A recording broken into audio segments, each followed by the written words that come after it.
Hey guys, this is Miss Dickens and I'm going to read you a story called The Most Magnificent Thing. I'm going to use the app called Novel Effect to put some sound effects in it too. The Most Magnificent Thing. This is a regular girl and her best friend in the whole wide world. They do all kinds of things together. They race. I'm gonna beat you. They eat. They explore. They relax. She makes things. Ta-da! He unmakes things. One day, the girl has a wonderful idea. She is going to make the most magnificent thing. She knows just how it will look. She knows just how it will work. Aha! All she has to do is make it. And she makes things all the time. Easy peasy. Lemon squeezy. First, she hires an assistant. It says here you have fetch experience. Next, they gather their supplies. They set up somewhere out of the way and get to work. Watch your step. Important work going on here. The girl tinkers and hammers and measures, while her assistant pounces and growls and chews. I agree, assistant. When she is finished, she steps back to admire her work. She walks around one side. Her assistant examines the other side. It doesn't look right. Her assistant picks it up and gives it a shake. It doesn't feel right either. They are shocked to discover that the thing isn't magnificent or good. It isn't even kind of sort of okay. It's all wrong. The girl tosses it aside and gives it another go. She smooths and wrenches and fiddles. Her assistant circles and tugs and wags. When she's finished, she stands up and takes a long look at it. Well, what do you think?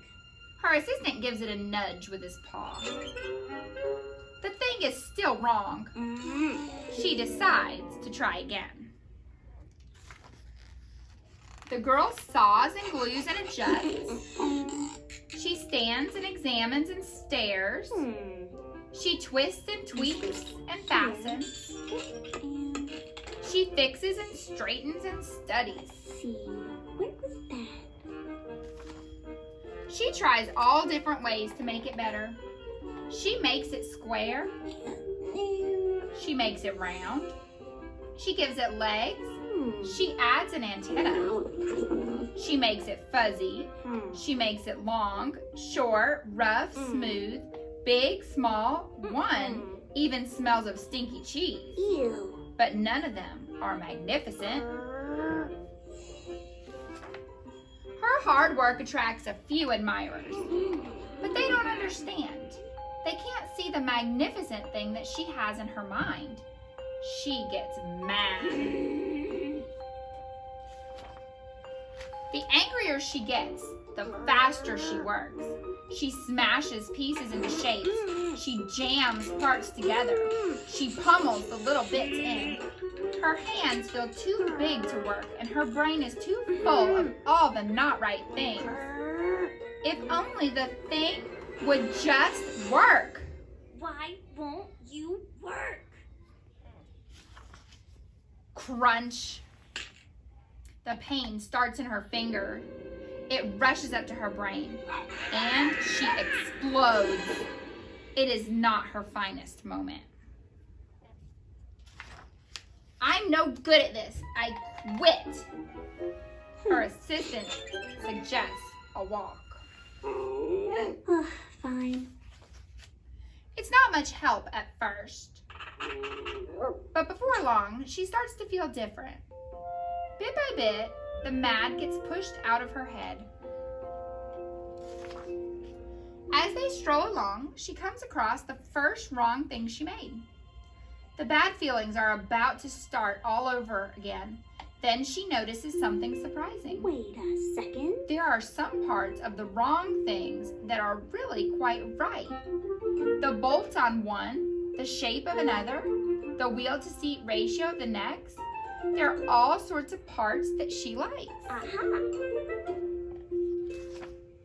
By the time she reaches the end of the trail, she finally knows how to make the thing magnificent. She gets to work.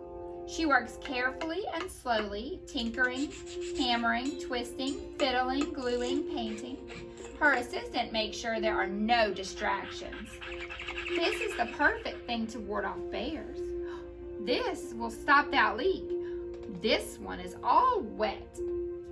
The afternoon fades into evening. Finally, she finishes.